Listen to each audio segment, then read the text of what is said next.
Hijriyah ini. Apa itu Hijriyah? Tahun Hijriyah itu berawal dari dulu ada sejarah Pakososo, artinya kisahkan apa yang telah dikisahkan dalam Al-Quran. Hijriyah itu awalnya dari semasa itu dari Khalifah Umar bin Khattab. Umar bin Khattab menerima surat undangan atau surat dari luar daerah atau dari negara lain yang didulukan dulu itu bangsa Romawi. Bangsa Romawi itu mengirimkan surat atas dasar meminta dia untuk diislamkan sebagian daripada daerahnya untuk memeluk agama Islam. Di dalam kalimat itu tertanggal, dalam surat itu tertanggal ada tanggal penanggalan Masehi yang digunakan oleh bangsa Romawi, sehingga terpikirkan bahwa umat Islam, kekhalifahan daripada Umar bin Khattab belum bisa menentukan tanggal tahun Hijriyah, tahunnya. Kalau bahasa lain kalau sana tahun Masehi adalah lahirnya atau Nabi Isa, ya.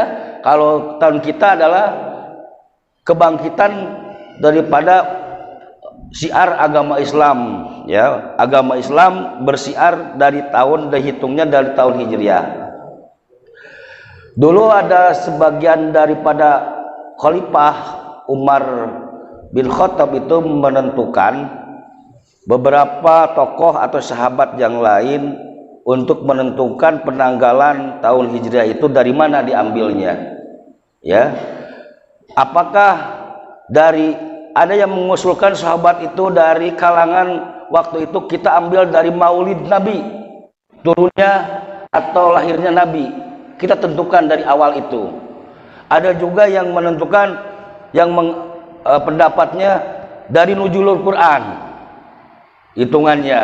Ada juga yang menentukan lagi wafatnya Nabi Muhammad SAW, itu terhitung adalah dijadikan tahun Hijriyahnya, ya, tahun keislaman. Makanya semua itu ditolak, tidak ada keputusan. Kalau toh seandainya, ya, tahun Hijriyah ini dihitungkan, tahun keislaman itu dihitungkan dengan permulaan adanya dengan wafatnya Nabi Muhammad SAW, itu berarti bukan tahun Hijriyah lagi, berarti tahun takjiyah, ya, karena tahun wafatnya Nabi Muhammad SAW. Akhirnya diputuskan, ada yang mengusulkan sahabat itu adalah tak dihitung dari kebangkitan Islam dan menyebar dari Makkah ke Madinah, yaitu hijrahnya Nabi Muhammad SAW. Itu makanya kapan itu? Dikala apa? Ya, dikala waktu hijrah Nabi Muhammad SAW dengan sahabat antara dari Mekah menuju Madinah. Awalnya, ya, Mekah itu adalah Al-Mukarramah, yaitu kota yang sangat dimuliakan Allah, karena di sana ada Baitullah. Tetapi kenapa Nabi itu hijrah? Bukanlah itu tempat yang dimuliakan Allah? Itu timbul pertanyaan, kenapa Nabi sampai hijrah? Itu karena tadi apa ayatnya? Alladzina amanu wa hajaru wa jahadu fi sabilillahi bi amwalihim wa anfusihim a'dhamu darajatan indallah wa ulaika humul faizun. Itu dalam surat At-Taubah. Itu perintah untuk hijrah. Waktu hijrah itu banyak kisah-kisah. Kita adalah hijrah. Hijrah itu ambil kita, kalau dulu kalimat hijrah ini penuh dengan suka dan duka yang dirasakan sama sahabat. Dan itu dari tekanan-tekanan dari orang-orang kafir Quraisy, di antaranya Abu Lahab, Abu Jahal, Abu lah, Abu Bakar. Abu Bakar mana ini? Ya, Abu Rokok, misalnya kan? Abu Jantan, Abu Jando, misalnya ada ya. Tekanan-tekanan yang lain, ya. Tetapi perjuangan Nabi Muhammad SAW tidak semudah itu untuk hijrah itu, bertahap. 10 orang dulu berangkat dari Makkah ke Madinah, 10 orang dulu dari Makkah ke Madinah tidak pakai travel, karena sudah diketahui bahwa kalau hijrah Nabi Muhammad itu tidak boleh keluar dari Makkah, karena nantinya orang Quraisy mengkhawatirkan kalau Nabi Muhammad dan pengikutnya sampai berkembang biak menuju hijrah kemana-mana, pasti Islam akan berkembang. Makanya kaum Quraisy waktu itu merasa khawatir, dan sehingga diputuskan kabilah-kabilah yang 12 suku kaki ya, suku Bani ya, Bani itu yang ada di Arab itu, ada di Kalibat, di daerah sana itu dikumpulkan untuk sepakat biar tidak berkembang. Nabi Muhammad besok akan sekelompoknya akan hijrah ke Madinah, kita pagar betis, benar nggak? Pagar betis sampai nanti kita subuh kita bunuh. Itu akhirnya di dalam, telah dibahas sama tafsir Yasin, ada kan bahwa perjalanannya sampai ke sana itu setelah Nabi Muhammad Shallallahu Alaihi Wasallam diperintahkan untuk berhijrah. Awalnya kenapa tadi ya sampai hijrah? Awalnya apa? Karena tekanan batin, melihat sahabat-sahabat Nabi, di antaranya dulu ada Siti Umamah adalah seorang wanita yang berpegang teguh kepada keimanannya kepada Allah Subhanahu wa taala, menganutkan ajaran Nabi Muhammad, ajaran Islam, sehingga dia rela ya dibunuh sampai ditusuk antara vaginanya sampai ke lehernya, ya, oleh siapa? Abu Jahal. Ada lagi pengorbanannya sebelum hijrah itu, kenapa menyakitkan? Ada lagi, hafal Bilal bin Rabah yang ditindih sama batu, ya, sehingga dicambuk beberapa kali sampai dia kuat dengan imanannya, sampai dia tetap mengakui bahwa Allahu Ahad, keimanannya dalam tauhidnya, mengakui agama Islam sebagai sebagai agama pedoman tauhid yang diberikan oleh Allah melalui kanjeng Nabi Muhammad Sallallahu Alaihi Wasallam. Itu pengorbanannya tidak mudah. Apakah mudah misalnya mau berangkat ke sana sampai ke Taif? Itu dulunya ke Taif dulu. Sebelum ke Madinah itu ke Taif dulu. Ya, sudah sampai di Taif, Nabi Muhammad Sallallahu Alaihi Wasallam dengan Abu Bakar dengan sahabatnya. Apa dia perjuangannya? Tidak jadi karena apa? Orang-orang kafir Quraisy melempari sampai Nabi Muhammad Shallallahu Alaihi Wasallam, kanjeng Nabi itu patah giginya. Ya, pernah dengar? Patah giginya dan kakinya berlumuran darah karena kalau bahasa kita dilempar pakai batu-batu. Dan di perjalanan itu Nabi Muhammad SAW kembali lagi. Tidak jadi untuk ke Taif itu. Dia berteduh. Berteduh di mana? Di bawah pohon kurma. Datang malaikat Jibril, utusan Allah dengan dekingannya, beribu-ribu malaikat yang turun, mengatakan, ya Nabi Allah, ya Rasulullah, kalau seandainya kau memohon ya, untuk membinasakan umat-umat yang ada di sini, yang telah kaum kafir ini, ya, dimatikan.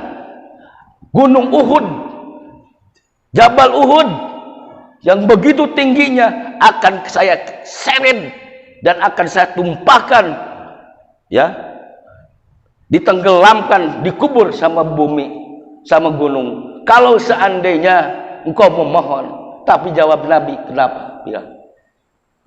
Jawabnya adalah Allahumma di qaumi in kuntum la ta'lamu. Ya, Nabi itu berkata begitu dengan malah mendoakan. Kalau kita gimana? Sudah disakiti, ya, sudah disakiti, sudah dihianati, tuluy-tuluy aya deking. Kumaha coba kita bangga? Karek boga deking RT oge geus bawa lagu, ya. Boga deking ieu ge balagu. Ieu mah ku malaikat perintah Allah. Hah? Urang kitu teh. Urang apa sakalian heueuh nya nyeri hate lah. Hah? Itu kan? Geus we. Nah, itu sifat kita jauh dengan sifat Nabi. Jawabnya gitu. Ya Allah, ya, berikanlah hidayah untuk kaum-kaumku, ya, karena dia itu sebenar-benar tidak mengetahui, ya, in kuntum la ta'lamu, ya. Terus seterusnya tadi kembali kepada Nabi waktu itu dari Mekah, perjuangan sahabat yang disiksa dan di apa-apa sama sahabat-sahabat yang lain yang disiksa oleh orang-orang Quraisy, yaitu tertera dalam surat Yasin perjalanannya, yang ada dalam ayatnya itu ada waja'alna mim baini aidihim saddang wa min khalfihim saddang fa agsainahum fahum la yubsirun. Itu kisah-kisah daripada kisahnya waktu Nabi berangkat dari rumah Ali, Sayyidina Ali, menuju menuju ke daerah Madinah. Apa itu ayat itu? Yaitu dengan segenggam pasir, ya, dilemparkan ke kepala-kepala orang-orang Quraisy, pemuda-pemuda yang sudah menghunus pedang, sehingga dia tertidur, ya, pulas tertidur sampai dia bisa lolos, ya, dari pagaran betis daripada orang-orang Quraisy. Kalau kita gimana? Itu mah aja halimunan, dipakai wirid. Waja'alna mim baini aidihim sadda wa min khalfihim saddan fa agsainahum fahum la yubsirun. Cobaan eta wiridan sakieu pek. Bibere wirid anger we ditagih wae ku Bang Emok.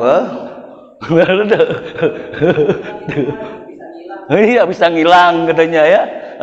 Ditagih wae kulising teteangan, tetap sabab itu mah bukan makom kita, itu makom Nabi. Anger we diudag-udag kudu boga hutang, gitu nya. Jeung bahasa kita mah sebutna aji halimunan, bisa menghilang, sehingga sering itu salah kaprah, ya. Ada yang begitu. Kadang lihat saudara seperti gini sejarahnya.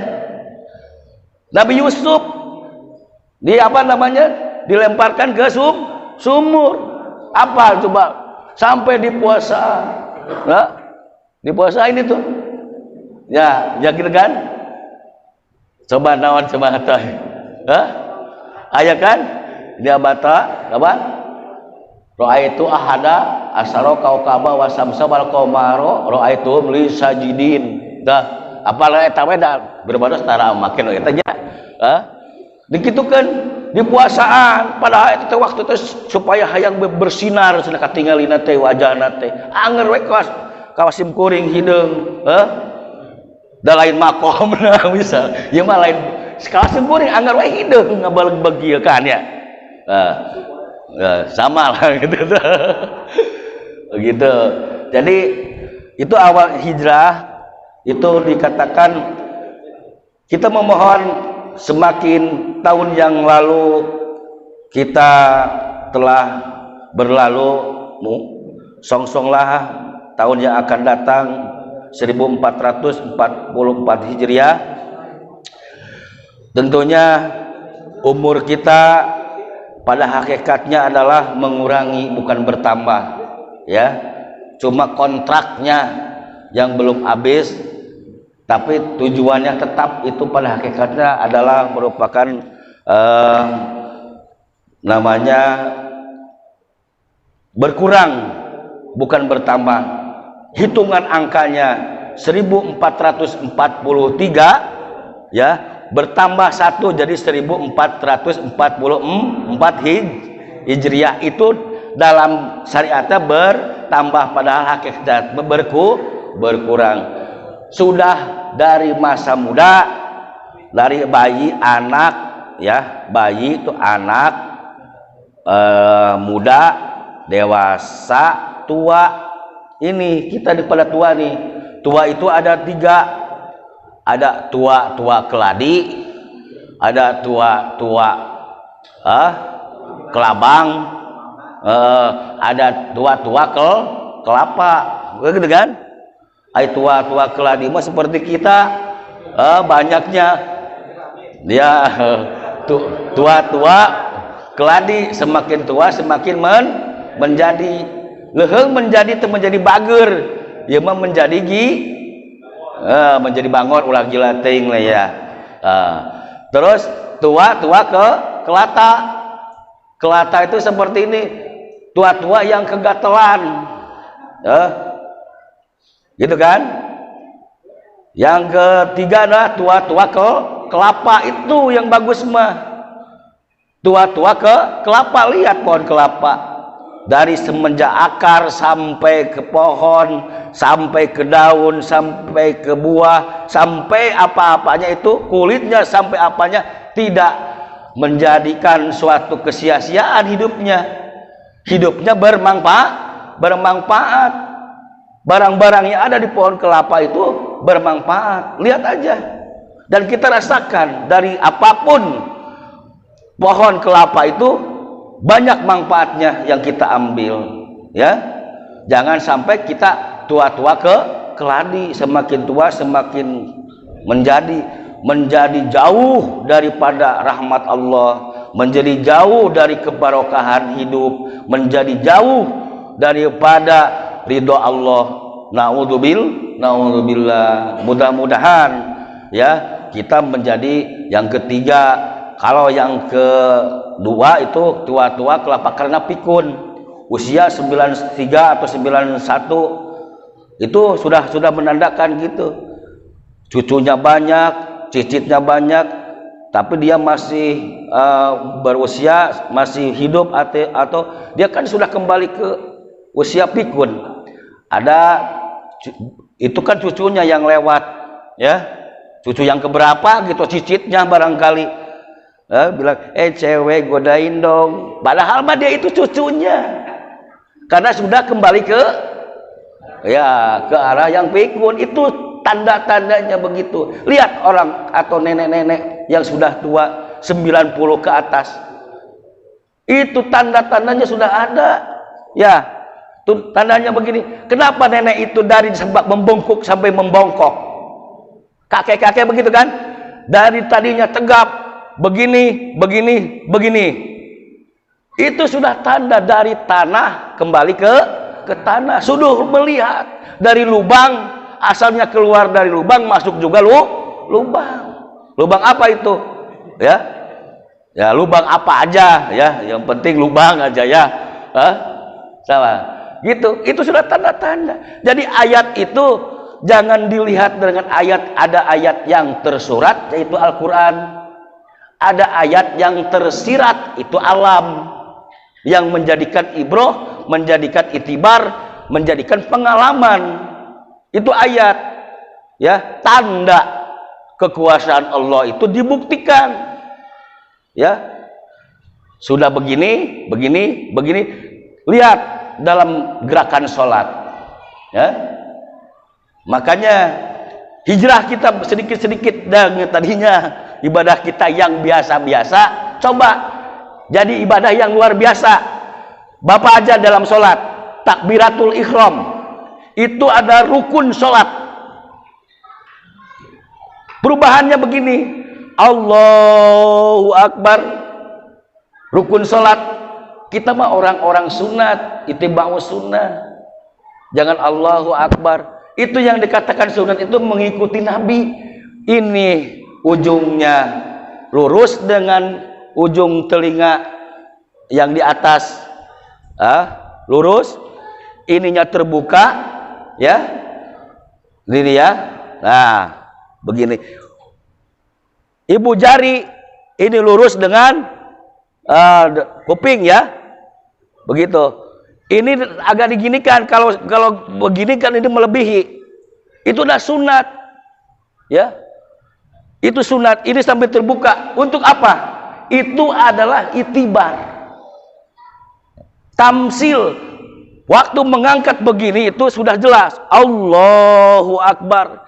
Di sini malaikat membukakan pintu rahmat dan rizki. Kedua, menandakan bahwa kita itu adalah hormat kepada Allah dan menandakan li tahrimid dunya, menghilangkan seluruh pikiran-pikiran tentang dunia. Makanya kalau kita makan Allahu Akbar, terbuka dunia, ya. Kunci tinggalin teboga duit, wah sepagawean kieu terbuka. Makanya dari awal juga sudah as-sholatu al-muftatahatu bitakbir wal mutaakhiru bitaslim. Dari itu aja kita coba jadikan ibadah yang biasa dilakukan menjadi luar biasa. Aya oge nu jawab kieu jeung Babang mah, ya. Saya mah biasa ibadah, tapi biasa di luar. Bukan luar biasa, itu biasa di luar. Maksudnya di luarin masjid meren gitunya. Gitu kan. Jadi sedikit-sedikit hijrah lah, hijrah. Yang tadinya ilmunya biasa-biasa, mencari ilmunya menjadi rajin, lebih nantinya.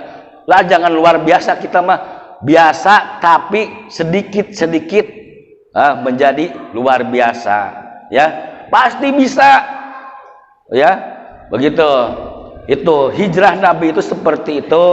Jadi untuk lebih jelasnya kehikmahan daripada hijrah ini tolong kita camkan sama-sama, saya juga sama-sama untuk bertahadus binikmah aja terhadap diri kita sendiri, terhadap saya sendiri dan keluarga, dan juga sama-sama kita sama-sama belajar untuk menapakuri, mentadaburi, mensyukuri nikmat Allah, yaitu usia kita, umur kita. Mudah-mudahan Allah Subhanahu wa taala kepada kita semua, khususnya di dalam masjid ini atau di luar masjid pun, seiman dan seakidah, semudah-mudahan Allah Subhanahu wa taala diselamatkan dan dipanjangkan umurnya dengan mendapat rahmat dan barokah dari Allah Subhanahu wa taala, dan mudah-mudahan panjang umurnya bersama-sama. Jangan panjang umur sendirian, nantinya susah. Mau minum mau kemana, ya, yang masak gak ada, ya, gitu ya. Jadi kalau kita mendoakan kepada orang lain itu harus bersama-sama, jangan diri sendiri, ya. Jangan diri sendiri aja yang doakanlah orang-orang lain. Seperti Allahumma gfir lil muslimina wal muslimat, kembae anu ngaku muslim teu kieu ge kembae, doakeun we ku orang, mudah-mudahan diberikan hidayah. Orang-orang yang banyak kesibukan di luar, mungkin kebutuhannya lain daripada kita, ada tujuan yang lain, doakan saja sama kita, mudah-mudahan diberikan hidayah, mudah-mudahan diberikan ampunan. Tahun yang lalu yang telah berlalu, tahun yang akan datang 1444 Hijriah, mudah-mudahan menjadikan songsongan yang penuh masa depan, yang penuh kebarokahan dan penuh rahmat Allah Subhanahu wa taala. Mudah-mudahan kita dapat mencapainya dengan ridho Allah Subhanahu wa taala. Demikian mudah-mudahan sedikit untuk disampaikan apa yang kami atau saya utarakan benarnya dari agama Allah, ya. Salahnya, kehilapan adalah kebodohan dari diri pribadi. Wallahu a'lam bishawab, wallahu muwaffiq ila aqwamit thoriq. Wassalamualaikum warahmatullahi wabarakatuh. Waalaikumsalam warahmatullahi wabarakatuh.